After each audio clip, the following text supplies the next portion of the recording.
বুঝতেই পারছো যে প্রত্যেকটা প্রশ্ন একদম খুঁটিয়ে প্রশ্ন করা, যে কটা প্রশ্ন যারা মক টেস্ট দিয়েছো তারা হয়তো দেখেছো প্রশ্নগুলো কিন্তু খুঁটিয়ে করা। তো এইভাবে খুঁটিয়ে প্রশ্ন করতে গেলে যথেষ্ট পরিমাণে খাটতে হয় টিচারকে। ঠিক আছে, তারপর তোমরা যদি প্রত্যেকে না দাও সেক্ষেত্রে কিন্তু তোমাদের উপকার হবে না। ঠিক আছে, দিলে কিন্তু তোমাদেরই লাভ হবে। ঠিক আছে, মক টেস্ট গুলো আহ, দিলে তবেই বুঝতে পারবে যে শুধুমাত্র পড়লে হবে না, পড়ার পাশাপাশি মক টেস্ট যতক্ষণ না দিচ্ছ তোমার পড়াটা সঠিক হচ্ছে কিনা তোমরা বুঝতে পারবে না।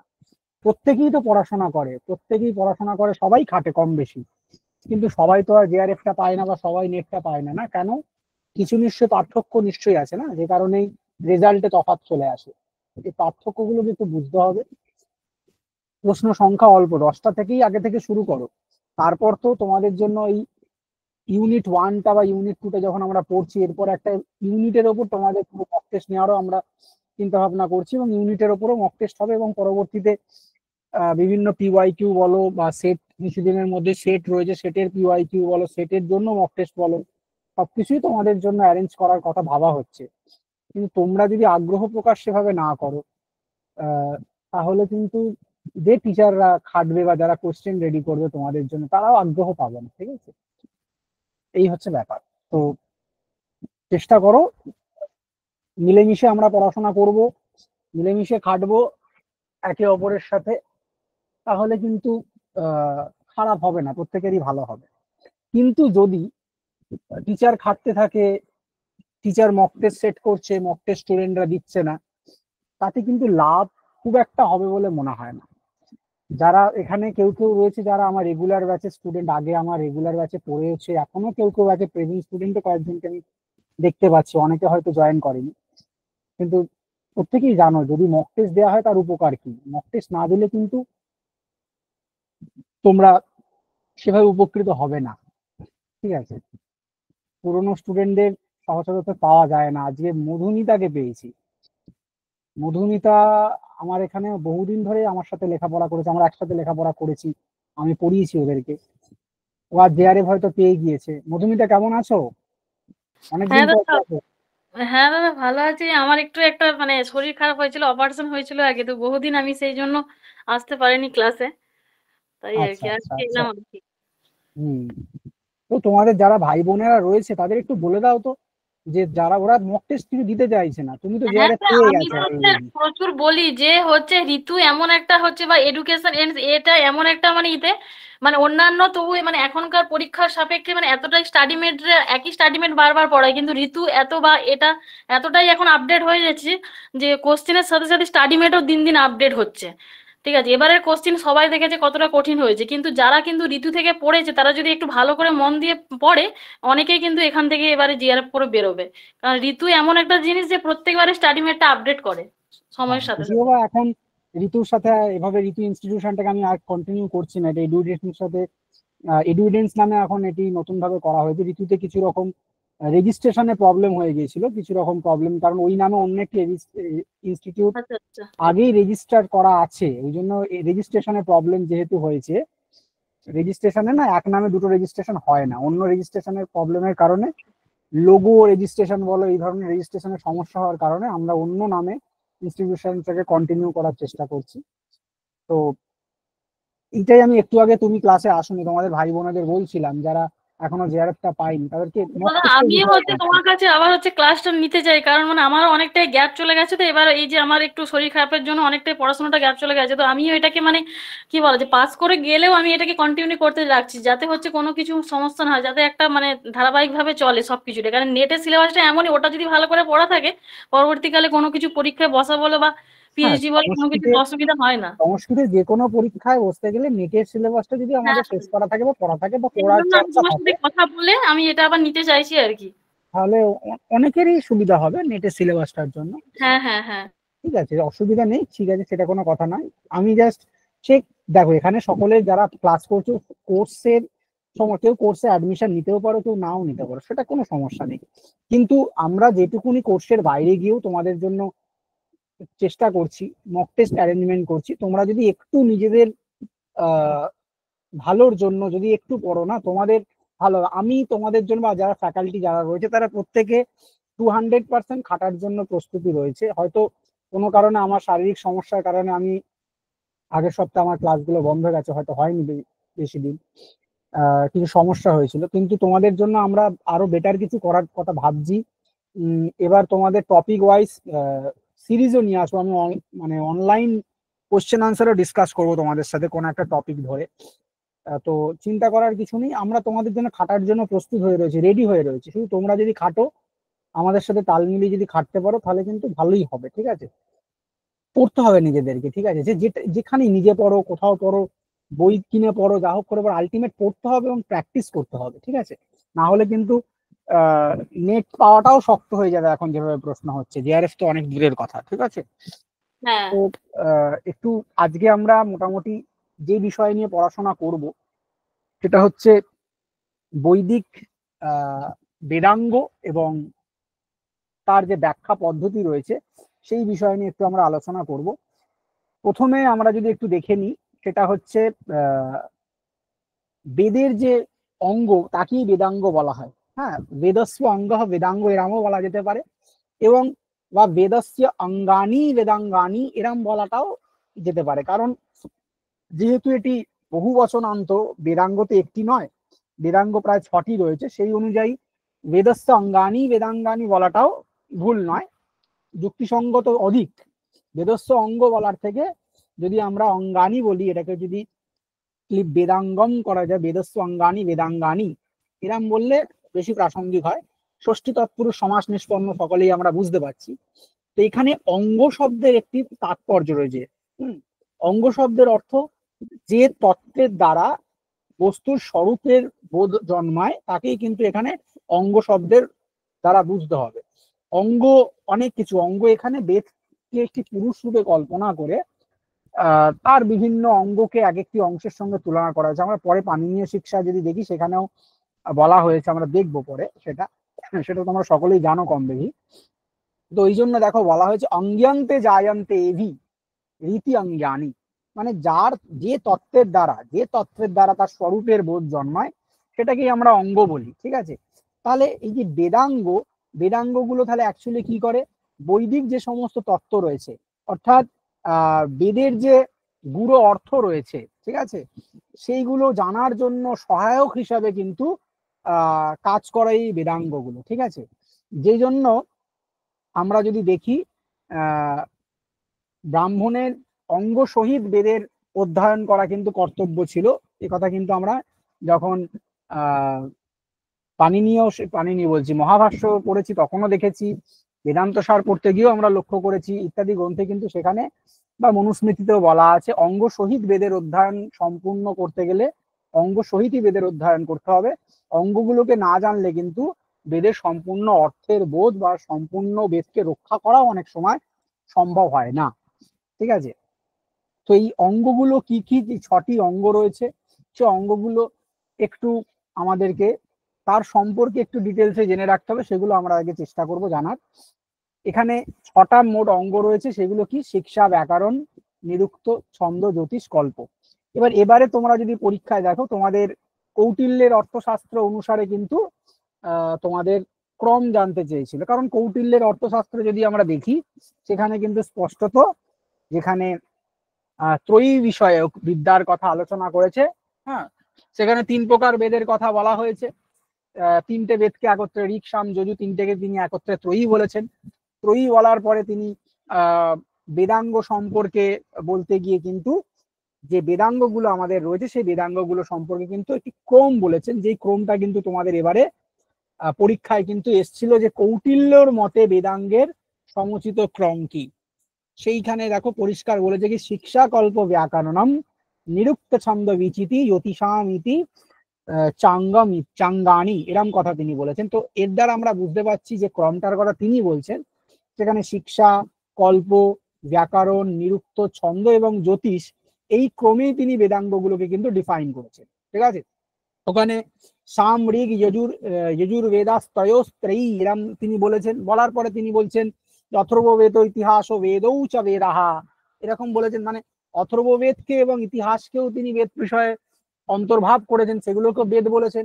তারপরেও তিনি এই যে বাক্যটি একটি বলেছেন যে শিক্ষা কল্প ব্যাকরণম নিরুক্ত ছন্দ বিচিতি জ্যোতিষাম ইতি চাঙ্গানি।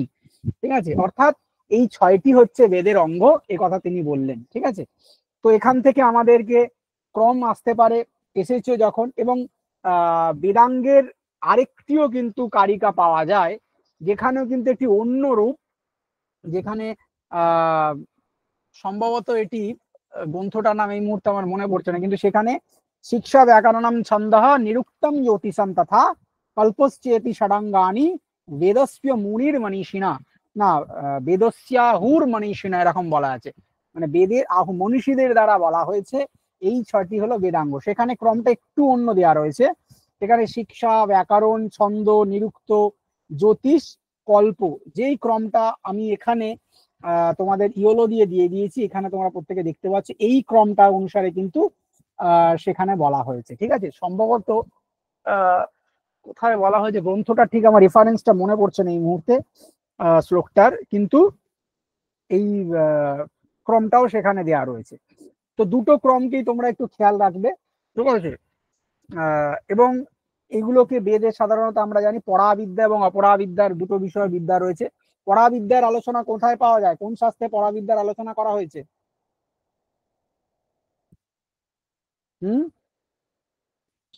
উপনিষদে। উপনিষদে আলোচনা রয়েছে পরাবিদ্যার, অবশ্যই রয়েছে। বেদেও, বেদ তো উপনিষদেরই বেদেরই অঙ্গ, একটি উপনিষদ বেদেরই ভাগ। ঠিক আছে, কারণ আমরা ব্রাহ্মণ মানে সংহিতা, আরণ্যক, ব্রাহ্ম, উপনিষদ এইভাবে ভাগ করতে পারি বেদকে। সেখানে প্রথমে আছে ব্রাহ্মণ সাহিত্য সংহিতা, তারপর ব্রাহ্মণ, তারপর আরণ্যক, তারপর উপনিষদ। তো বেদেরই একটি অন্তিম ভাগ বলা হয় উপনিষদকে। তো এই অপরাবিদ্যা বিষয়ে, পরাবিদ্যাকে বাদ দিয়ে অপরাবিদ্যা বিষয়ে কিন্তু বেদান্ত বেদাঙ্গগুলো আলোচনা করেছে। তো জিজ্ঞাসা করতে পারে বেদাঙ্গের অন্তর মানে এখানে স্টেটমেন্ট দিতে পারে। ঠিক আছে, যে অপরাবিদ্যা বেদাঙ্গে অন্তর্ভাব ভবতি, এরকম একটা স্টেটমেন্ট দিয়ে দিল, বা পরাবিদ্যায়াম বেদাঙ্গ অন্তর্ভাব ভবতি এরকম দিয়ে দিল। ঠিক আছে, কিন্তু আমাদের মনে রাখতে হবে যে পরাবিদ্যার মধ্যে বেদাঙ্গ পড়ে না, অপরাবিদ্যার বিষয় অন্তর্ভাবগুলো বা অপরা বিষয় মানে বেদাঙ্গগুলো অপরাবিদ্যার অন্তর্ভুক্ত, এই বিষয়টা আমাদের মনে রাখতে হবে। তো ফার্স্ট স্লাইড থেকে আমাদের মোটামুটি অঙ্গ শব্দের বিষয়ে জিজ্ঞাসা করতে পারে, বেদাঙ্গের প্রকার জিজ্ঞাসা করতে পারে, বেদাঙ্গর সর্বপ্রথম উল্লেখ কোথায় পাওয়া যায় সেটা জিজ্ঞাসা করতে পারে। মুন্ডক উপনিষদে সর্বপ্রথম বেদাঙ্গ শব্দের উল্লেখ কিন্তু পাওয়া যায়, এটাকেও খেয়াল রাখতে হবে, কারণ ডাব্লিউবি সেটে কিন্তু এই ধরনের প্রশ্ন করে অনেক সময়, যে জিজ্ঞাসা করতে পারে যে বেদাঙ্গ শব্দের সর্বপ্রথম ব্যবহার কোথায় কোথায় পাওয়া যায়। ঠিক আছে, সেখানে মনে রাখতে হবে মুন্ডক উপনিষদে কিন্তু সর্বপ্রথম এই বেদাঙ্গের উল্লেখ রয়েছে, এবং সেখানেই কিন্তু অপরাবিদ্যা রূপে যে অন্তর্ভাব করা হয়েছে, অপরাবিদ্যাকে বেদাঙ্গকে যে অপরাবিদ্যা রূপে অন্তর্ভাব করা হয়েছে, সেটা কিন্তু মুন্ডক উপনিষদেই এই বিষয়ে বলা রয়েছে। ঠিক আছে, মুন্ডক উপনিষদই কিন্তু এই বিষয়ে হচ্ছে তোমার প্রামাণ্য। ঠিক আছে, কারণ উপনিষদে পরাবিদ্যা এবং অপরাবিদ্যা দুই প্রকার বিদ্যার কথা বলা হয়েছে, যে বিদ্যা দুই প্রকার, পরাবিদ্যা অপরাবিদ্যা। এবার সেই অপরাবিদ্যার মধ্যেই কিন্তু 6 প্রকার বেদাঙ্গের অন্তর্ভাব করা হয়েছে। ঠিক আছে, কখনো যদি জিজ্ঞাসা করে যে বেদাঙ্গকে অপরাবিদ্যা বলা হয়েছে কোন উপনিষদে, মুন্ডক উপনিষদে বলা হয়েছে, এটাকেও খেয়াল রাখতে হবে। ঠিক আছে, এরপরে যদি আমরা একটু দৃষ্টিপাত করি হচ্ছে পাণিনীয় শিক্ষার দিকে, পাণিনীয় শিক্ষায় 6টি বেদ পুরুষের অঙ্গ হিসাবে বলতে গিয়ে বলা হয়েছে যে ছন্দঃ পাদৌ তু বেদস্য হস্তৌ কল্পথ পঠ্যতে জ্যোতিষাম আয়ণম চক্ষুর নিরুক্তম সত্রমুচ্যতে শিক্ষা ঘ্রাণম তু বেদস্য মুখম ব্যাকরণম স্মৃতম তস্মাৎ সাঙ্গমধিত্যৈব ব্রহ্মলোকে মহীয়তে। অর্থাৎ সাঙ্গরিত্বৈব, অর্থাৎ অঙ্গ সহিত বেদের অধ্যয়ন যিনি করেন, সহা ব্রহ্মলোকে মহীয়তে, তিনি ব্রহ্মলোক প্রাপ্ত হন। তাহলে এইগুলো, এই বচনগুলো কি করে আমাদের অঙ্গ সহিত বেদের অধ্যয়নে আমাদের মানে কি বলবো, আমাদেরকে আকৃষ্ট করে। কারণ ব্রহ্মলোক কে না চায়, তাই না? সকলেই আমরা চাই ব্রহ্মলোক। তো সেই 6 পুরুষের অঙ্গ কি কি? ছন্দঃ পাদৌ বলা হয়েছে, অর্থাৎ দুটো পাকে ছন্দের সঙ্গে ছন্দকে দুটো পাদদ্বয় বলা হয়েছে। কল্প হস্ত অথবা পঠ্যতে বলা হয়েছে, তো কল্প হচ্ছে দুটি হাত সেই বেদ পুরুষের। জ্যোতিষাম আয়নম চক্ষুর, জ্যোতিষকে তার চক্ষু বলা হয়েছে, চক্ষুর ইন্দ্রিয়ের সঙ্গে তুলনা করা হয়েছে। নিরুক্তম সত্রম উচ্চতে, নিরুক্তকে কর্ণেন্দ্রিয় বলা হয়েছে, শিক্ষা ঘ্রাণম তু বেদস্য, শিক্ষাকে ঘ্রাণ বলা হয়েছে, এবং মুখম ব্যাকরণম স্মৃতম, ব্যাকরণকে মুখমণ্ডলের সাথে তুলনা করা হয়েছে। আমরা যদি এতে দেখি পানিনি বলছে কাত্যায়নের, যদি কাত্যায়ন সরি আমরা মহাভাষ্যকার যদি দেখি, সেখানে কি বলা হয়েছে, ব্যাকরণের প্রয়োজন বলতে গিয়ে, মুখ্য প্রয়োজন বলতে গিয়ে কি বলা হয়েছে ওখানে, মনে আছে কারোর? হুম, প্রধানেন ভবতি, প্রধানে চ কৃতযত্নঃ ফলবান ভবতি, রাম বলেছে, মনে করে দেখো। যেখানে ব্যাকরণ বিষয়ে আগমের কথা বলতে গিয়ে ওখানে ব্যাকরণ বেদাঙ্গ ব্যাকরণম স্মৃতম বলা হয়েছে, বলা হয়েছে কি প্রধানে চ কৃতযত্নঃ ফলবান ভবতি, এই লাইনটাই বলেছেন উনি। একটু যদি তোমরা রিমাইন্ড করে দেখো বা স্মরণ করে দেখো, কি এই লাইনটাই তো বলেছে।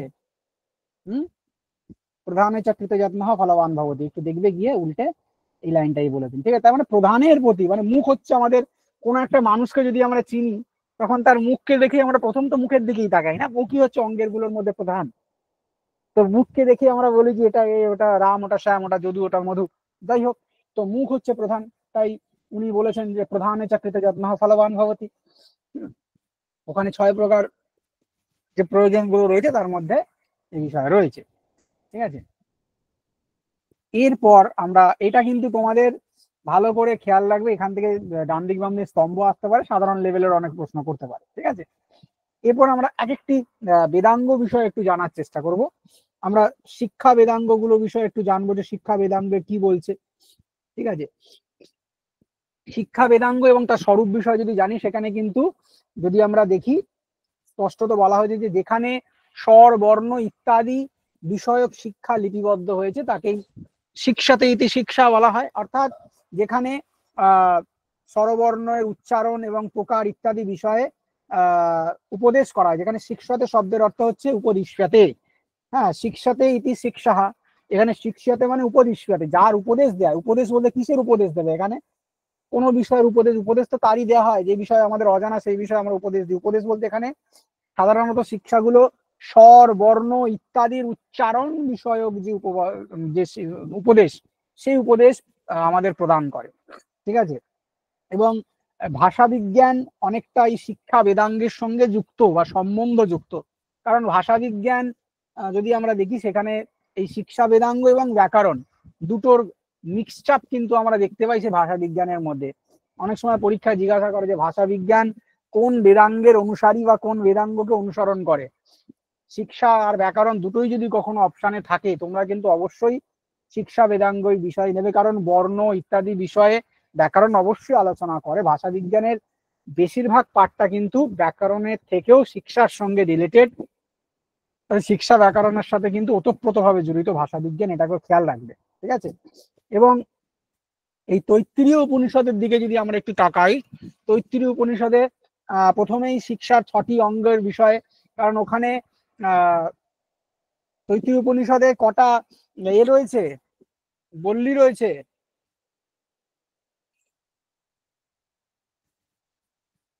বলা যাবে?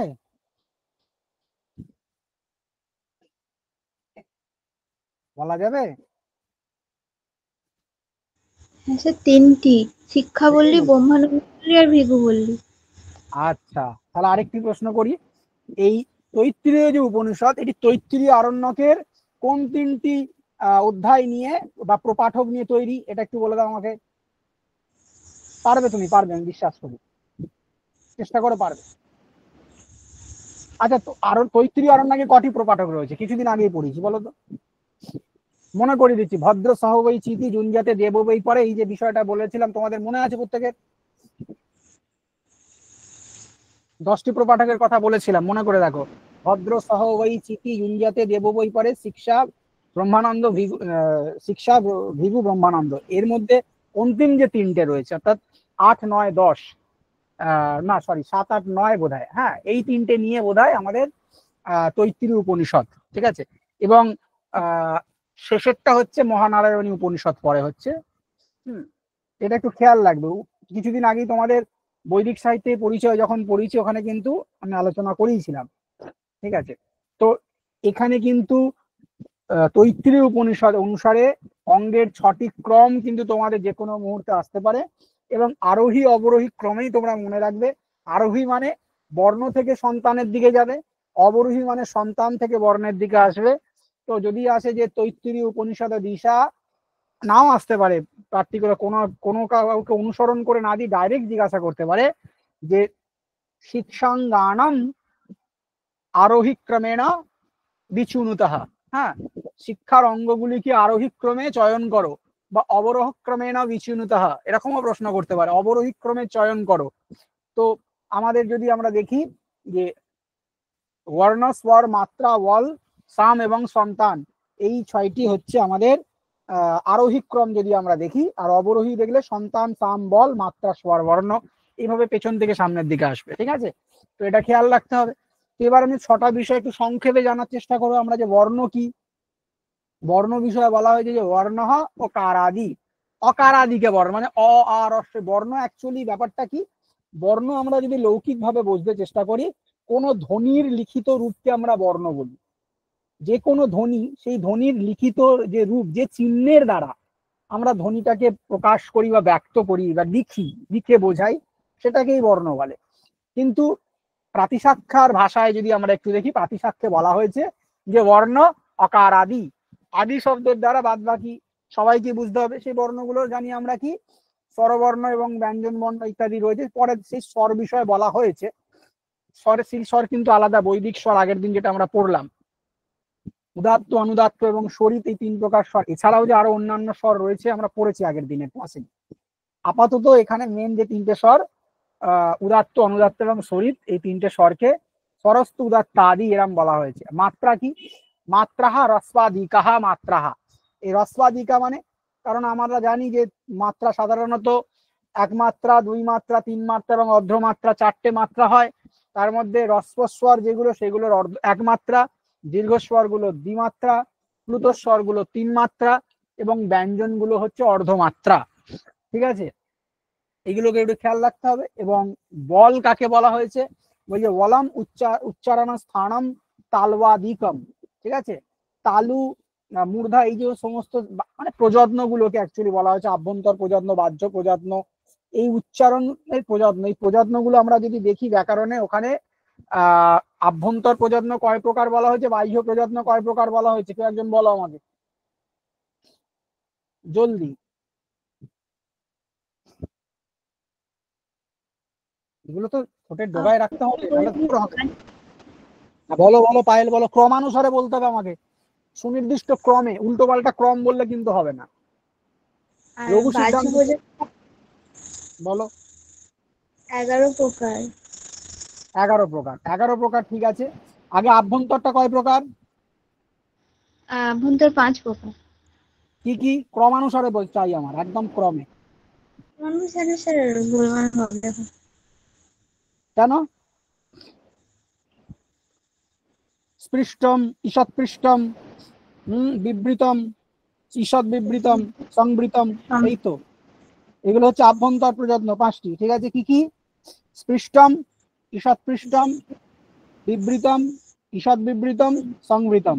ঠিক আছে, আর বাহ্য প্রযত্নের মধ্যে 11 প্রকার বাহ্য প্রযত্ন রয়েছে। সেগুলো কি কি, বিবার, শ্বাস, ঘোষ, সংবার, নাদ, ঘোষ। তারপর হচ্ছে তোমার ওই মহাপ্রাণ, অল্পপ্রাণ, উদাত্ত, অনুদাত্ত, স্ফরিত, এইভাবে 11 প্রকার রয়েছে। ঠিক আছে, এগুলো আমরা ভাষা বিজ্ঞান যখন পড়বো আরো ডিটেলে পড়বো, বা ভাষা বিজ্ঞানের সময় আমরা ডিটেলে সেই পড়বো, অসুবিধা নেই। এগুলো ভাষা বিজ্ঞানের তোমাদের পাঠ্যের বিষয়ের মধ্যেই রয়েছে, তখন আমরা ডিটেলসে পড়বো। ঠিক আছে, এরপরে সাম বলা হয়েছে। সাম কি, বলছে স্বামহা নিষাদ আদি, নিষাদ ইত্যাদি গুলোকে, মানে সাম শব্দের অর্থ কি, সাম হচ্ছে সাধারণত গীতিসু সামাখ্যা বলা হয়েছে।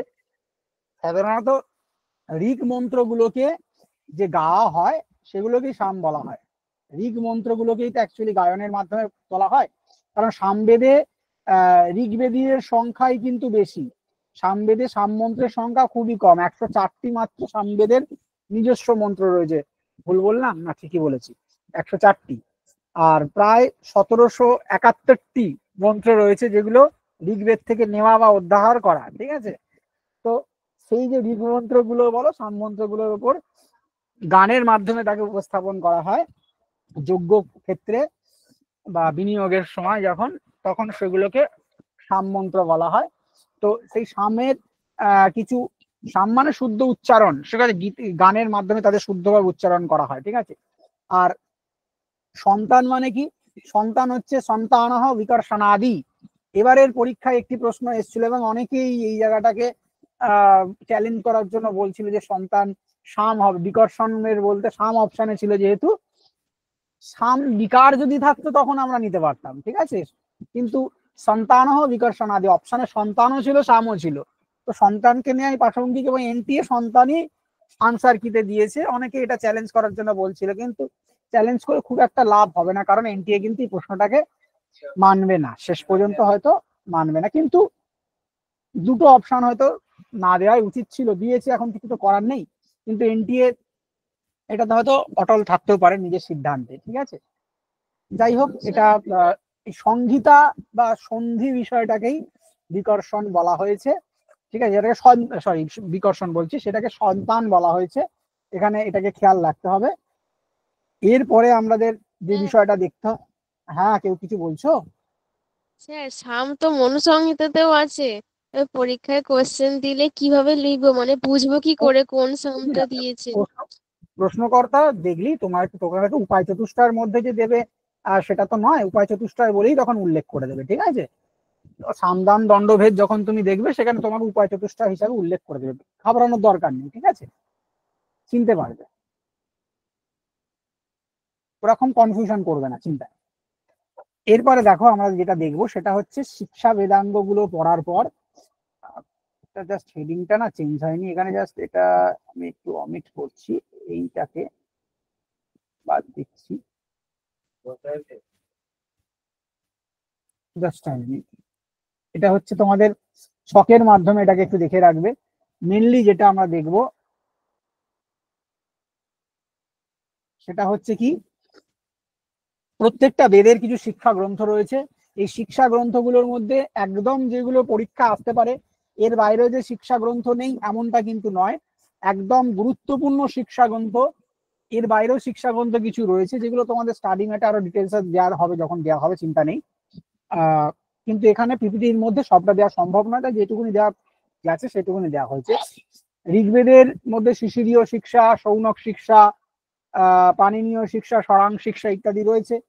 যজুর্বেদের মধ্যে যাজ্ঞবল্ক্য শিক্ষা, বর্ণরত্ন শিক্ষা, মান্ডব্য শিক্ষা, প্রাতিশাক্ষ্য প্রদীপ এগুলো রয়েছে।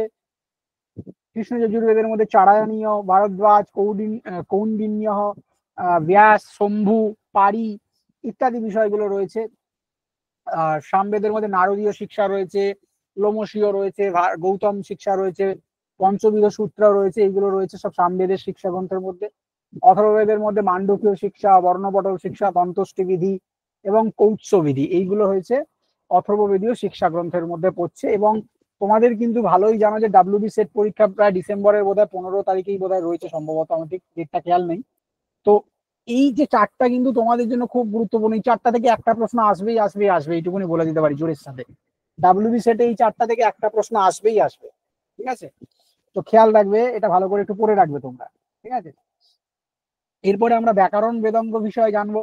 ব্যাকরণ বেদাঙ্গের তো একটা বৃহৎ বড় ইতিহাস রয়েছে, কারণ এখানে বলতে গেলে আলোচনা শেষ হবে না, কারণ ব্যাকরণ বেদাঙ্গের সাথে আস্তে আস্তে ব্যাকরণের প্রয়োজন রিলেটেড। কিন্তু আমরা এখানে একদম বেদাঙ্গের দৃষ্টি থেকে যেহেতু পড়ছি, সেহেতু একদম অল্পই এখানে দেওয়া রয়েছে, যেটুকুনি না দেওয়ার নয় সেটুকুনি। মেনলি যে শাস্ত্রে শব্দের প্রকৃতি প্রত্যয় বিষয় বিবেচনা করা হয়েছে তাকেই ব্যাকরণ বলা হয়, কারণ বলাই হয়েছে যে ব্যাক্রিয়ান্তে বিবিচ্যান্তে শব্দাহা, ব্যাক্রিয়ান্তে বিবিচ্যান্তে শব্দাহা অনেনা ইতি ব্যাকরণম। এইভাবে ব্যাকরণ শব্দটি নিষ্পন্ন হয়। তো এই ব্যাকরণ মূলত দুই প্রকার, লৌকিক ব্যাকরণ এবং বৈদিক ব্যাকরণ। যেই দুই ব্যাকরণ বিষয়ে কিন্তু আমাদের পাণিনির অষ্টাধ্যায়ীতে আলোচনা করা হয়েছে। এরপরে আমরা কিছু আচার্যের নাম জেনে নেব যারা পাণিনির পূর্ববর্তী আচার্য। পাণিনিকে মিডিলে রেখে পাণিনি পূর্ববর্তী এবং পাণিনি পরবর্তী ভাবেই ভাগ করা হয়ে থাকে। পাণিনির পূর্ববর্তী আচার্যদের মধ্যে অন্যতম হলেন মহেশ্বর, বৃহস্পতি, ইন্দ্র, ব্যাডি, আত্রেয়, ইয়াস্ক, সাকল্য, শাকটায়ন, গৌতম, হারিত ইত্যাদি নামগুলো আমরা পাই, যারা ব্যাকরণের পাণিনির পূর্ববর্তী আচার্য ছিলেন। পাণিনির পরবর্তী আচার্যের মধ্যে যদি আমরা দেখি, আমরা কাত্যায়ন, পতঞ্জলি, ভর্তৃহরি, জয়াদিত্য বামন, কৈয়ট, ভট্টজি দীক্ষিত, নাগেশ ভট্ট, বরদারা ইত্যাদিকে পাবো। এরপরে আমরা যখন ব্যাকরণের আচার্য এবং তাদের গ্রন্থাবলী, তাদের সময়কাল ইত্যাদি বিষয় নিয়ে আলোচনা যখন করব একদিন ব্যাকরণ সাহিত্যের ইতিহাস নিয়ে, তখন ব্যাকরণের ডিটেল গ্রন্থাবলী, তাদের গুরুর নাম কি, পিতার নাম কি, মাতার নাম কি, ভাইয়ের নাম কি, সমস্ত ডিটেলস আমরা তখন দেখার চেষ্টা করব। বর্তমান নেটে যেরকম ধরনের প্রশ্ন হচ্ছে তাকে সামনে রেখেই আমরা সেইভাবেই নিজেদেরকে আপডেট করব, অসুবিধা নেই। এরপর বেদাঙ্গের পর যে বিষয়টা গুরুত্বপূর্ণ সেটা হচ্ছে কল্প বেদাঙ্গ। ঠিক আছে, কল্প বেদাঙ্গের ব্যাপারটা কি? অ্যাকচুয়ালি সাধারণত যজ্ঞ, বেদ যখন, বেদের তো যাজ্ঞিক ক্রিয়া তো অবশ্যই থাকবে। ঠিক আছে, যাজ্ঞিক ক্রিয়া তো অবশ্যই থাকবে বেদের মধ্যে, না হলে তো হবে না। কারণ বৈদিক মন্ত্রের বিনিয়োগ তো সবসময় মন্ত্রকে বিনিয়োগ করতে হবে যজ্ঞে, না? কারণ বেদে বিভিন্ন দেবতার উদ্দেশ্যে ঋষিদৃষ্ট মন্ত্রকে কি করা হয়, যজ্ঞে প্রযুক্ত করা হয়। সেই মন্ত্রগুলো যজ্ঞে যখন নিযুক্ত করা হবে তার অনেক বিধিবিধান রয়েছে, বৈদিক যাগক্রমের অনেক বিধান রয়েছে। সেই বিধানগুলো সম্পর্কে কিন্তু কল্প বেদাঙ্গ কিন্তু মূলত আচরণ মানে বিধান দেয়, মূলত আমাদের পথ দেখায়। তো এইগুলোকে 4 ভাগে ভাগ করা হয়েছে। কি কি? সৌত্রসূত্র, গৃহসূত্র, ধর্মসূত্র এবং শুল্বসূত্র, এই 4 ভাগে এই কল্পসূত্রগুলোকে বিভক্ত করা হয়েছে। তার মধ্যে সৌত্রসূত্র মানে কি? মানে শ্রুতিতে প্রতিপাদিত, মূলত শ্রুতিতে প্রতিপাদিত যজ্ঞের বিধান যেখানে দেওয়া হয়েছে। কেন এই যজ্ঞ যেদিন পড়েছিলাম, যজ্ঞ আমি 2 প্রকার বলেছিলাম, শ্রৌত যজ্ঞ এবং স্মার্ত যজ্ঞ। স্মার্ত যজ্ঞগুলো স্মৃতিশাস্ত্র যেই সমস্ত যজ্ঞগুলোর বিধান দেয়, যেমন গৃহসূত্রগুলো যে পঞ্চমহাযজ্ঞ বলো, বা যেগুলো আমাদের গৃহস্থের আচার আচরণ, বা ধর্মসূত্র যেগুলো আমাদের আদেশ দেয়, গৃহসূত্রগুলো যেগুলো আদেশ দেয়, বেশিরভাগ সেগুলো স্মার্ত যজ্ঞ।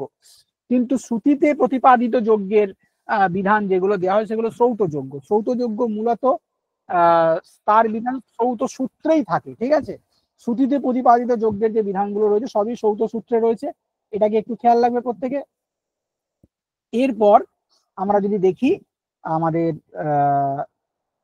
গৃহসূত্রগুলো কি করে, বিভিন্ন সংস্কার, আমাদের সংস্কার বলতে 42 প্রকার সংস্কারের মূলত গৃহসূত্রে উল্লেখ পাওয়া যায়, কিন্তু গৌতমের মতে 40টি।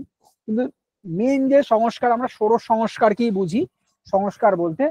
সেই ষোড়শ সংস্কারটাকে পারলে প্রত্যেকে ক্রম অনুসারে দেখে রাখবে, জন্ম থেকে মানে জাতকর্ম থেকে শুরু করে অন্ত্যেষ্টি ক্রিয়া পর্যন্ত ষোড়শ সংস্কারের ক্রমও কিন্তু তোমাদের জন্য খুব গুরুত্বপূর্ণ। পরীক্ষায় যে কোনো সময় কিন্তু আরোহ অবরোহ ক্রম কিন্তু আসতে পারে, ষোড়শ সংস্কারের ক্রম। তোমাদের যেভাবে মক টেস্ট যেখানে দেওয়া রয়েছে, সেই মক টেস্টের প্রশ্নে কিন্তু এই ষোড়শ সংস্কারের ক্রমেরও সেট রয়েছে, যেখানে ষোড়শ সংস্কার বিষয়ে কিন্তু প্রশ্ন দেওয়া আছে, তোমরা দেখতে পাবে যখন মক টেস্ট হবে।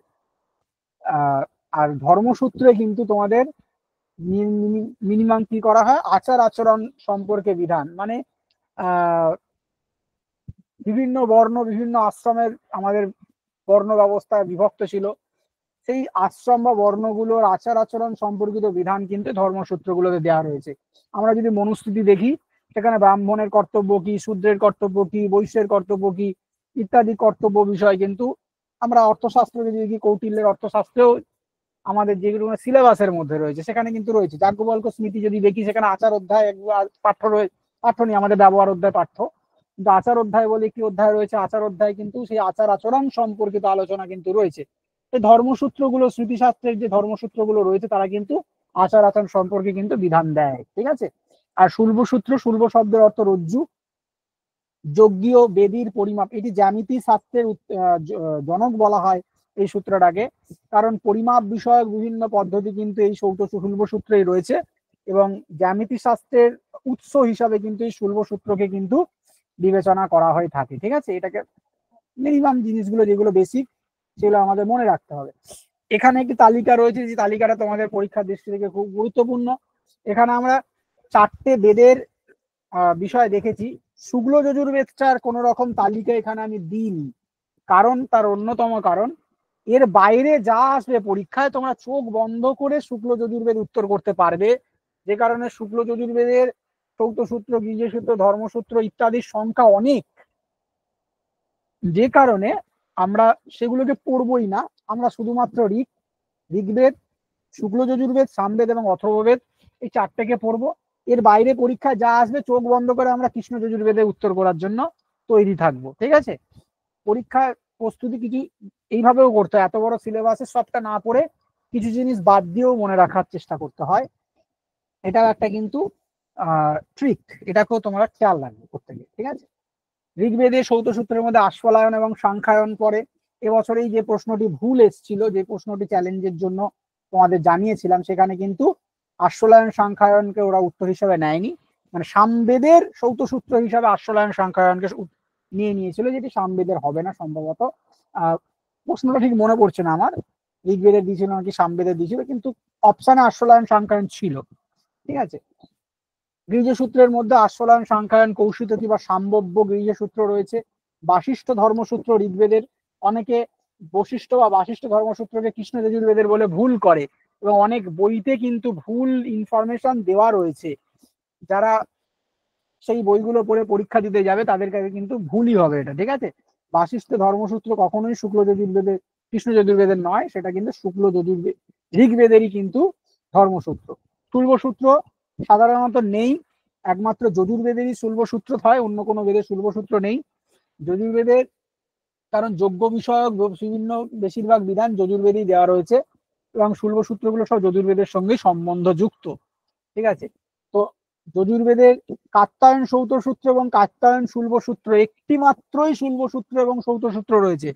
অন্যান্য বইতে একাধিক নাম পাওয়া যায়, হয়তো যেগুলো রয়েছে সব ভুল রয়েছে, একটাই সৌত সূত্র এবং শুল্বসূত্র রয়েছে। গৃহ্য সূত্র একটি রয়েছে, সেটি পারস্কর গৃহ্য সূত্র শুক্ল যজুর্বেদের। অন্যান্য বইতে কিন্তু অনেক ভুল ইনফরমেশন রয়েছে এই চারটার বিষয়ে, প্রত্যেকে খেয়াল দেখে পড়বে। সামবেদের মধ্যে অনেক মিল রয়েছে সৌত সূত্র গৃহ্য সূত্রের। ধর্মসূত্র গৌতম এবং শুল্বসূত্র নেই। এখানে মশক বা কল্পসূত্র রয়েছে, আর্ষেয় রয়েছে, লাট্টায়ন, দাহ্যায়ন ইত্যাদি রয়েছে।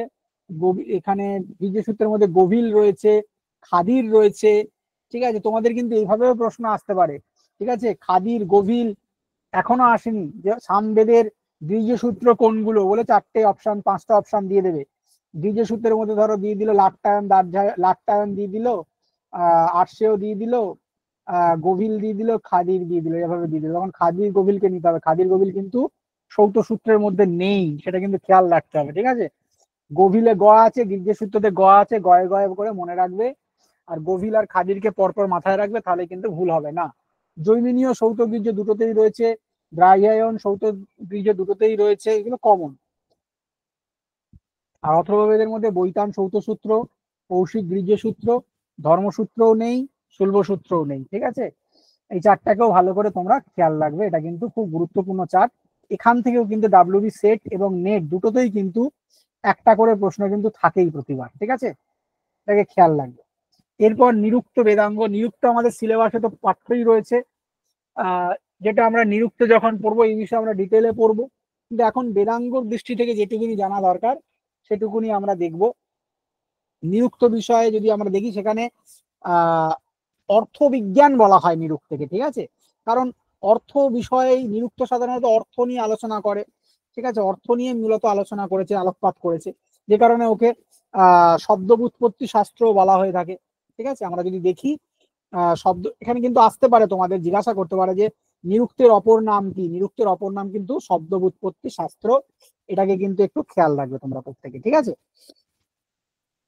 এও কিন্তু আমরা যদি সায়নাচার্যর মত দেখি, সায়নাচার্যও বলেছেন যে অর্থাববোধে নিরপেক্ষতয়া পদজাতম যত্রোক্তম তার নিরুক্তম, এরকম তিনি বলেছেন, তাই না। তো অর্থ অববোধ, এই অর্থবোধের জন্যই কিন্তু এই অর্থ জ্ঞানের জন্যই এরা সহায়তা করে এই বেদাঙ্গটা, ঠিক আছে। তো অর্থ জ্ঞান বিষয়ক বেদাঙ্গ কখনো যদি আসে, মনে রাখবে নিরুক্তের প্রসঙ্গে বলা হয়েছে। এবং যাস্কাচার্য বিরচিত নিরুক্তটাই প্রামাণ্য গ্রন্থ, তার পূর্বেও বহু নিরুক্ত গ্রন্থ ছিল, যেগুলোর নাম বা যে আচার্যগুলোর নাম কিন্তু তিনি তার নিরুক্ত গ্রন্থে আমরা পাই। আমরা ঔপমান্যবহ, গার্গায়নহ, শাকটায়নহ ইত্যাদি অনেক কিন্তু পূর্ববর্তী আচার্যের নাম তারই গ্রন্থে পেয়েছি। তিনি কিন্তু তার গ্রন্থে যখন বিভিন্ন আচার্যের মত কোট করেছেন, বার্ষায়নী, বার্ষায়নীরও নাম আমরা পাই, ঠিক আছে, ইত্যাদির নাম আমরা পেয়েছি। নিরুক্ত পূর্ববর্তী আচার্য, যাস্কাচার্যের পূর্ববর্তী আচার্যেরা। 12টি অধ্যায় রয়েছে এবং 2টি পরিশিষ্ট অধ্যায় রয়েছে। পরিশিষ্ট বাদ দিয়ে 12টি অধ্যায় রয়েছে। পরীক্ষার প্রশ্ন কিন্তু পরিশিষ্ট নিয়ে যদি জিজ্ঞাসা করে 14 হবে, পরিশিষ্ট বাদ দিয়ে জিজ্ঞাসা করলে 12টা হবে। 3টি কাণ্ড, নৈঘণ্টিক কাণ্ড, নৈগম কাণ্ড এবং দৈবত কাণ্ড রয়েছে। 1-3 হচ্ছে নৈঘণ্টিক কাণ্ড, নৈগম কাণ্ড হচ্ছে 4 থেকে 6 এবং দৈবত কাণ্ড হচ্ছে 7 থেকে 12। ঠিক আছে। আর নিঘণ্টুর শব্দ শাস্ত্র বলা হয়, নিঘণ্টুও রয়েছে। তার পরবর্তী নিঘণ্টুতে কটা অধ্যায় রয়েছে? নিঘণ্টুতে কটা অধ্যায় রয়েছে? 3টি কাণ্ডই রয়েছে, 5টি অধ্যায় রয়েছে। নৈঘণ্টু কাণ্ড প্রথম 3টে, নৈগম হচ্ছে 4 আর দৈবত হচ্ছে তারপরেরটা। ঠিক আছে, 5টি অধ্যায় রয়েছে নৈঘণ্টুতে। হ্যাঁ, নিরুক্তের প্রতিপাদ্য বিষয়ে কিন্তু ক্রম আরোহ অবরোহ দুটোই কিন্তু আসতে পারে। এটাকে কিন্তু একটু খেয়াল রাখতে হবে, এটাকে খেয়াল রাখতে হবে। ঠিক আছে, একটু দাঁড়াও, জাস্ট আমি আমি ক্লাস করাচ্ছি এখন। হ্যাঁ, কেটে দাও, কেটে দাও না, আমি নিয়ে নেবো। নাহলে গিয়ে নাহলে এখানে রেখে দাও, আমি ক্লাস করাচ্ছি তো, যেতে পারবো না এখন। কোথাও অনলাইন ক্লাসে আছি আমি। হ্যাঁ, শোনা যাচ্ছে আমার কথা? হ্যালো,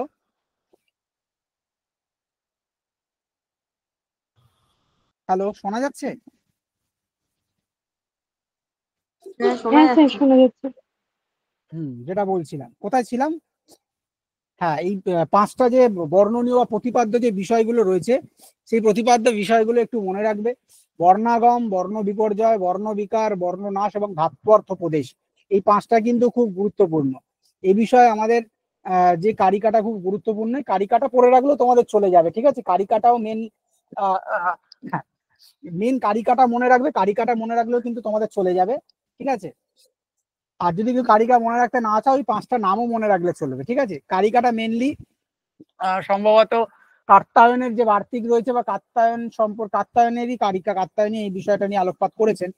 বর্ণাগম বর্ণ বিপর্যয়শ্চ দৌ চাপারৌ বর্ণ বিকার নাশৌ, এরম বলা হয়েছে। ঠিক আছে, তারপরে ধাত্যার্থ উপদেশ অতিশয়নঃ যোগস্তাদুচ্চতে পঞ্চবিধম তার নিরুক্তম, এরকম বলা হয়েছে। তো পঞ্চবিধ নিরুক্ত বা নিরুক্তের প্রতিপাদ্য বিষয় কটি জিজ্ঞাসা করতে পারে, নিরুক্তের প্রকারভেদ কটি জিজ্ঞাসা করতে পারে, সরাসরি উত্তর হবে 5টি। বা নিরুক্তের প্রতিপাদ্য বিষয়গুলোকে আরোহ ক্রমে সাজাও, অবরোহ ক্রমে সাজাও, এখান থেকে কিন্তু প্রশ্ন হতে পারে, সেটাকেও খেয়াল রাখতে হবে। খুব গুরুত্বপূর্ণ জায়গায় কিন্তু এই 5টা, এটা নিয়ে কিন্তু এখনো প্রশ্ন তোমাদের হয়নি। এখান থেকে কিন্তু প্রশ্ন খুব সামনেই তোমরা দেখতে পাবে। ঠিক আছে, এরপরে জ্যোতিষ বেদাঙ্গ, ওইগুলো যেমন পরিমাপ বিষয় নিয়ে আলোচনা করছিল, জ্যোতিষ বেদাঙ্গ কি করে, কালের মানে যজ্ঞের কালবিধান নিয়ে আলোচনা করে। যে কোনো বৈদিক কর্ম সম্পাদনে কাল একটি গুরুত্বপূর্ণ বিষয়, গ্রহ নক্ষত্রের অবস্থান একটি গুরুত্বপূর্ণ বিষয়। সেই গ্রহ নক্ষত্রের অবস্থান দেখে, নির্দিষ্ট কাল দেখে কিন্তু বৈদিক কর্মগুলোর অনুষ্ঠান করা হতো। তো তার জন্য জ্যোতিষ শাস্ত্র হচ্ছে অত্যন্ত গুরুত্বপূর্ণ, যে কারণে একে কালো বিজ্ঞানও বলা হয়। ঠিক আছে, লগদাচার্য একে বিজ্ঞান শাস্ত্র বলেছেন বা কালো বিজ্ঞান শাস্ত্র বলেছেন। এর প্রথম যিনি আচার্য ছিলেন ব্রহ্মা। আর এই যে প্রাচীন গ্রন্থ, সেটা হচ্ছে কি বেদাঙ্গ জ্যোতিষ, যার রচয়িতাকে লগদাচার্য। পরীক্ষায় কিন্তু জিজ্ঞাসাও করেছে তোমাদেরকে যে রচয়িতাকে। ঠিক আছে, লগদাচার্যের রচয়িতা ছিলেন। এবং এর যে 2টি ভাগ রয়েছে, এর 2টি ভাগের মধ্যে একটি হচ্ছে তোমার আর্য জ্যোতিষ, যেটি ঋগ্বেদের সঙ্গে সম্বন্ধযুক্ত। একটি হলো যাজুষ জ্যোতিষ, যেটি যজুর্বেদের সঙ্গে সম্বন্ধযুক্ত। আর্য জ্যোতিষের মানে 36টি শ্লোক রয়েছে এবং যাজুষ জ্যোতিষে 44টি শ্লোক রয়েছে। এই ইনফরমেশন গুলো কিন্তু খুব গুরুত্বপূর্ণ। পরীক্ষায় কিন্তু তোমাদের স্টেটমেন্ট দিতে পারে। স্টেটমেন্ট দিয়ে দিল যে আর্য জ্যোতিষে 37 শ্লোকানি সন্তি। ঠিক আছে, তাহলে স্টেটমেন্টটা ঠিক হবে। আর যদি দেয় যে 44 যদি দিয়ে দেয়, তাহলে কিন্তু ভুল হয়ে যাবে। ভুল দিয়ে দিয়েও আমাদেরকে কনফিউজ করতে পারে, তা খেয়াল রাখতে হবে। এবারে ব্যাখ্যা পদ্ধতি বিষয়ে আমরা একটু আসবো। ব্যাখ্যা পদ্ধতি ব্যাপারটা কি? মেন জিনিস, আমাদের এই যে বৈদিক ব্যাখ্যা পদ্ধতির 2টো পরম্পরা প্রচলিত রয়েছে। একটি ভারতীয় পরম্পরা, একটি হচ্ছে পাশ্চাত্য পরম্পরা। ঠিক আছে, প্রাচ্য এবং পাশ্চাত্যের মধ্যে 2টি ভাগ রয়েছে। ভারতীয় যে পদ্ধতি, সেই ভারতীয় পদ্ধতির কিছু প্রাচীন রয়েছে, কিছু অর্বাচীন রয়েছে। কিছু প্রাচীন, কিছু স্যার অর্বাচীন। ছন্দটা কি স্কিপ হয়ে গেল? ছন্দ কি বলিনি? না তো। আচ্ছা, ছন্দটাকে বোধহয় আমি স্কিপ করেছি কোনোভাবে, বাদ চলে গেছে। ছন্দটা ডিটেলসে যখন পড়াবো তাহলে তখন বলে দেবো। মেনলি ছন্দ তোমাদের বলতে গেলে ছন্দ বেদাঙ্গের মধ্যে আমি একটু জাস্ট স্লাইড বাদ দিয়েই বলে দিচ্ছি। ছন্দ বেদাঙ্গের মেন দেখো তোমাদের যেটা পড়তে হবে, এক ছন্দ বলতে গেলে কি বোঝায়, ছন্দ মেনলি তোমাদেরকে নেটের জন্য যে ছন্দের জায়গাটা যেটা খুব গুরুত্বপূর্ণ, সেটা হচ্ছে ওই যে 7টা ছন্দ গাউয়া বিপদ ত্রিজয় যেটা রয়েছে তার অক্ষর সংখ্যাটা। আর বর্তমান দৃষ্টি থেকে যদি আমরা দেখি, বর্তমান দৃষ্টি থেকে যেটা করতে পারে সেটা ওই নৃচিত এবং ভুরিক, এই দুটো নিয়ে তো বহু পরীক্ষায় পূর্ববর্তীতে এসে গেছে। এখন স্বরাট এবং বিরাট যেটা খুব গুরুত্বপূর্ণ, ঠিক আছে, এই বিষয়টা জানবে। আমরা 24 থেকে শুরু করে 4 করে বাড়িয়ে গাউয়া বিপদ ত্রিজয় অব্দি আমরা অক্ষরগুলোকে নির্ণয় করে 48টা অক্ষর রয়েছে। গা মানে গায়ত্রী, উ মানে উষ্ণিক, তারপরে অনুষ্টুপ রয়েছে অতে, বৃতে বৃহতি, পথে পংক্তি, ত্রিতে ত্রিষ্টুপ এবং যতে জগতি। এইভাবে আমরা ক্রমটাকে মনে রাখতে পারি।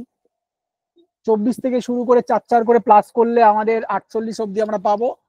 তারপরেও কিন্তু আমাদের কিছু ছন্দ রয়েছে যেগুলো অতি জগতি, শক্করি, অতি শক্করি, অষ্টি, অত্যষ্টি ইত্যাদি রয়েছে। প্রায় 21 খানা প্রায় বোধ হয়, এইদিকে 7টা এইদিকে 14টা, ঠিক আছে, টোটাল 21টা রয়েছে। তো এই 21 খানার কিন্তু তোমাদের আরোহী অবরোহী ক্রম হিসাবে দেখে রাখতে হবে। পরীক্ষায় যে কোনো মুহূর্তে কিন্তু তোমাদেরকে দিতে পারে বা ডাইরেক্ট দিয়ে দিতে পারে, ঠিক আছে, যে 80 অক্ষর বিশিষ্টানাম ছন্দানাম নাম কিম, ছন্দসহ নাম কিম, ঠিক আছে, 80 অক্ষর বিশিষ্ট ছন্দটির নাম কি। তো 80 আমরা মনে রাখবো, কৃতিতে 80টা অক্ষর রয়েছে। তারপরে কৃতির পর আমরা প্রকৃতিতে গেলে আবার 4 করে বাড়াবো, 84 88 করে হয়ে যাবে। কৃতির পর প্রকৃতি, আকৃতি, বিকৃতি, সংস্কৃতি, অভিকৃতি, উৎকৃতি, এইভাবে 104 অব্দি বোধহয় সংখ্যা রয়েছে আমরা যদি বাড়াতে বাড়াতে যাই, ঠিক আছে। তো ছন্দটা আমি অমিট করে গেছি এখানে স্লাইডে, জাস্ট আমি আলোচনা করে দিলাম। তোমাদের যখন আমি এই পিডিএফটা প্রোভাইড করবো স্টাডি মেটেরিয়াল, তখন আমি ছন্দটা অ্যাড করে দেবো, অসুবিধা নেই, গ্রুপে তোমাদের দিয়ে দেওয়া হবে, ছন্দটা অ্যাডই করে দেবো আমি এর মধ্যে, ঠিক আছে। এরপর যেটা আমি বলছিলাম, প্রত্যেকটা ছন্দের সাথে যদি আমরা নিশ্চিত যখনই করব তখন একটা অক্ষর করে কমিয়ে দেবো। আমি প্রথমটা বা যে কোনো একটা নিয়ে ধরে নিই, যদি আমি বলি, আমি যদি ধরো আমি কৃতিকেই ধরে নিলাম, ঠিক আছে, কৃতিতে 80টা অক্ষর আছে, একটু আগে আমি বললাম। তো কৃতি যখন নিশ্চিত হবে, নিশ্চিত মানে তার একটা অক্ষর কমে যাবে। তো কখনো যদি প্রশ্ন আছে যে নিশ্চিত কৃতি ছন্দসি কতি অক্ষরানি সন্তি, তো নিশ্চিত মানে একটি কমে যাবে, মূল অক্ষর থেকে একটি কমে যাবে, মানে 79 ওর অক্ষর সংখ্যা হবে। যখনই ওটা বলা হবে ভুরিক, তখন 1 বেড়ে যাবে, ঠিক আছে, তখন 80টা 81 হয়ে যাবে, ঠিক আছে। আরেকটি রয়েছে স্বরাট এবং বিরাট। বিরাট মানে আমরা বুঝবো কি, বিরাট কমে গেল, অনেকটা কমে গেল, ঠিক আছে, এরম ভাবে বিরাট মনে রাখবে। আর স্বরাট মানে কি, স্বরাট হচ্ছে কোন সম্রাট, সম্রাট সবসময় বেশি হয়, এইভাবে মনে রাখবে। 2 বেড়ে গেলে স্বরাট হবে, আর অনেকটা কমে গেলে, বিরাট কমে গেলে 2 কমে যাবে, তখন সেটা বিরাট কৃতি হয়ে যাবে। বিরাট কৃতিতে 2 কমে যাবে মানে 80 থেকে 2 কমে গেলে 78 হবে। নিশ্চিতে হয়ে যাবে কি 79টি অক্ষর 1 কমে যাবে, ঘুড়িকে 1 বেড়ে যাবে মানে 81 হয়ে যাবে। আর যদি কৃতি ধরে নি, স্বরাট কৃতি যখন বলবে তখন কিন্তু 2 বেড়ে যাবে মানে 82 হয়ে যাবে। এইভাবে কিন্তু আমাদের নিশ্চিত, ভুরিক, বিরাট এবং স্বরাট, এই বিষয়টাকে কিন্তু একটু খেয়াল রাখতে হবে অক্ষর সংখ্যা হিসাবে। এর বাইরে ছন্দ থেকে খুব একটা বেশি কিন্তু পরীক্ষায় প্রশ্ন আসার জন্য কিন্তু গুরুত্বপূর্ণ কিছু নেই বলে আমার মনে হয়, ঠিক আছে। তো বর্ণালী এইটুকুনি বিষয় পড়ে রাখলে চলে যাবে, ঠিক আছে বর্ণালী।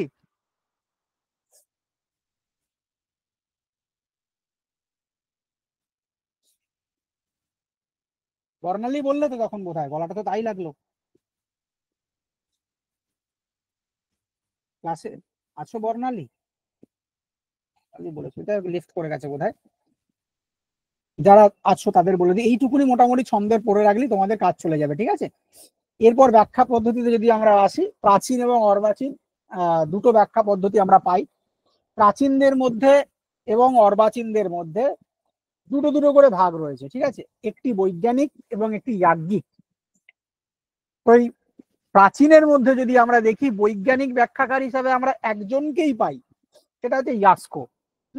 বিভিন্ন কিন্তু অনেক বইতে কিন্তু তোমার বেঙ্কট মাধব, মহিধর এদের নামও কিন্তু তোমার বৈজ্ঞানিকে ঢুকিয়ে দেওয়া হয়েছে, কিন্তু তোমরা খেয়াল রাখবে সেটা কিন্তু বৈজ্ঞানিকের মধ্যে পড়বে না। বৈজ্ঞানিকের মধ্যে একজনই রয়েছে, যেটি হলো শুধুমাত্র ইয়াস্কাচার্য, যিনি প্রাচীন বৈজ্ঞানিক ব্যাখ্যাকার, প্রাচীন যিনি বৈজ্ঞানিক পদ্ধতিতে ব্যাখ্যা লিখেছিলেন, তিনি হচ্ছেন ইয়াস্কাচার্য। আর যাজ্ঞিকের মধ্যে স্কন্দস্বামী, সায়ন, উবট, মহিধর, বেঙ্কট মাধব এরা সবাই যাজ্ঞিক ব্যাখ্যাকারের মধ্যে পড়ছে। ঠিক আছে, বৈজ্ঞানিক ব্যাখ্যাকারদের অর্বাচীনদের মধ্যে যদি আমরা দেখি দয়ানন্দ, মধুসূদন ওঝা, বিষ্ণু কুমার শর্মা, এরা সব কিন্তু অর্বাচীন বৈজ্ঞানিক ব্যাখ্যাকার। ঠিক আছে, আর অর্বাচীন আধ্যাত্মিক বা যাজ্ঞিক, আধ্যাত্মিক বা আধ্যাত্মিকটাকেই কিন্তু অপরভাবে যাজ্ঞিক বলা হয়। এখানে কিন্তু প্রাচীন যেটা যাজ্ঞিক সেটাকে তোমরা আধ্যাত্মিকও ধরতে পারো, পরীক্ষায় কিন্তু আধ্যাত্মিক ব্যাখ্যাকার হিসাবেও কিন্তু দিতে পারে। আর এখানে আধ্যাত্মিক ব্যাখ্যাকার হিসাবে অরবিন্দর নাম আমরা পাই। তো অধস্তনেষু আধ্যাত্মিক ব্যাখ্যাকারেস্ত বা ব্যাখ্যাকারः সন্তি, এরকম ভাবে প্রশ্ন আসতে পারে। ঠিক আছে, অধস্তনেষু আধ্যাত্মিক ব্যাখ্যাকারः সন্তি, এরকম প্রশ্ন করতে পারে। 4-5টা অপশন দিয়ে দেবে তোমাদের মধ্যে কারা আধ্যাত্মিক ব্যাখ্যাকার। যে নিচের গুলোর মধ্যে জিজ্ঞাসা করতে পারে অধস্তনেষু বৈজ্ঞানিক ব্যাখ্যাকারः সন্তি, নিচের গুলোর মধ্যে বৈজ্ঞানিক ব্যাখ্যাকার কারা। অপশন দিয়ে দিল, যাস্কো দিয়ে দিল, দয়ানন্দ সরস্বতী দিয়ে দিল, বিষ্ণু কুমার শর্মা দিয়ে দিল, অরবিন্দ দিয়ে দিল, মহিধর দিয়ে দিল। ঠিক আছে, 4-5টা অপশন দিয়ে দিল। আমাদের দেখতে পাচ্ছি আমরা কি যাস্কাচার্য আছে, দয়ানন্দ আছে, বিষ্ণু কুমার শর্মা আছে, এই তিনটে হচ্ছে তোমার বৈজ্ঞানিক ব্যাখ্যাকার। এভাবেও কিন্তু এখান থেকে প্রশ্ন কিন্তু হতে পারে, খেয়াল রাখতে হবে। ঠিক আছে, এভাবে পড়তে হবে। আর পাশ্চাত্য ব্যাখ্যা পদ্ধতির মধ্যে 3টে ব্যাখ্যা পদ্ধতি রয়েছে, একটি পরম্পরাবাদী, ভাষাশাস্ত্রীয়বাদী এবং সমন্বয়বাদী। সমন্বয়বাদী মানে দুটোর সমন্বয় বা মিলনে, যে দ্বারা দুটো বিষয়কেই আলোচনা করেছেন, পরম্পরা এবং ভাষাশাস্ত্রের দুটো রীতিকেই যারা ব্যালেন্স করে চলেছেন তাদেরকে সমন্বয় বলা হয়। সমন্বয় মানে কি, দুটোর মধ্যে ব্যালেন্স করা। তো পরম্পরাবাদীদের মধ্যে উইলসন, ম্যাক্সমূলার, কিথ, ওয়েবার এরা রয়েছে পরম্পরাবাদীদের মধ্যে। ভাষাশাস্ত্রীয়বাদীদের মধ্যে গ্রাসমান, রাডাল্ফ রাথ, উইন্টার নিডস, এরা ভাষাশাস্ত্রীয়বাদী। এবং সমন্বয়বাদীদের মধ্যে লুডউইগ, গ্রিফিথ, ওল্ডেনবার্গ, ম্যাকডোনাল্ড, এরা হচ্ছে তোমার সমন্বয়বাদী ব্যাখ্যাকার। এখান থেকেও কিন্তু একই লেভেলেরই প্রশ্ন হতে পারে, যে অধস্তনেষু পরম্পরাবাদী ভাষ্যকারৌ স্তঃ, এরকম জিজ্ঞাসা করতে পারে, বা পরম্পরাবাদী ভাষ্যকারः সন্তি, এরকম প্রশ্ন করতে পারে, দিয়ে আবার অপশন দিয়ে দিল। ঠিক আছে, যে কোনো ভাবে প্রশ্ন আসতে পারে, খেয়াল রাখতে হবে। পরম্পরাবাদী, ভাষাশাস্ত্রীবাদী, স্টেটমেন্ট লেভেলের প্রশ্ন করতে পারে, যে রাডাল রাত অস্তি পরম্পরাবাদী বেদ ব্যাখ্যাকারः, এরকম প্রশ্ন করলো। রাডাল রাত হলো পরম্পরাবাদী বেদ ব্যাখ্যাকার, তো পরম্পরাবাদী উনি নয়, স্টেটমেন্টটা ভুল হয়ে যাবে, তিনি ভাষাশাস্ত্রীয়বাদী ছিলেন। জিনিস একই, প্রশ্নের ধরনটা শুধু আলাদা থাকবে, আর কিছু না। ঠিক আছে, এভাবে প্রশ্ন করবে তোমাদেরকে, তোমাদের নিয়ে প্রশ্ন করবে, চাপ নেই। এভাবে যদি তোমরা রেডি রাখো নিজেদেরকে, কোনো রকম সমস্যাই তোমাদের কিন্তু হবে না। আজকে আমাদের এইটুকুনি পাঠ্য বিষয়বস্তু, এটুকুনি আমরা পড়লাম আজকে। এরপরে আমরা মোটামুটি মক টেস্ট তোমাদের যজ্ঞের ওপর নেওয়া হবে, যজ্ঞ বলছি সরি, বৈদিক স্বর পড়ানো হয়েছে, স্বরের ওপর মক টেস্ট নেওয়া হবে কিছুদিনের মধ্যেই, সম্ভবত কাল পরশু নেওয়া হবে, জানিয়ে দেওয়া হবে গ্রুপে, চিন্তা নেই। তোমরা পড়তে থাকো, আর এই পিডিএফটা ক্লাসের রেকর্ড তোমাদের দিয়ে দেওয়া হবে। তো অবশ্যই তোমরা ভালো করে পড়ো, এবং মক টেস্ট গুলো প্রত্যেককে বলছি ভালো করে মক টেস্ট গুলো দাও। ঠিক আছে, কোনো রকম সমস্যা হলে আমাকে জিজ্ঞাসা করবে, আমি তো আছি, চিন্তা নেই। আর রেকর্ডিংটা স্টপ করলাম, কারোর যদি কোনো জিজ্ঞাসা বা কোনো প্রশ্ন থাকে অবশ্যই করতে পারো, আমি বুঝিয়ে দেবো বা উত্তর করবো।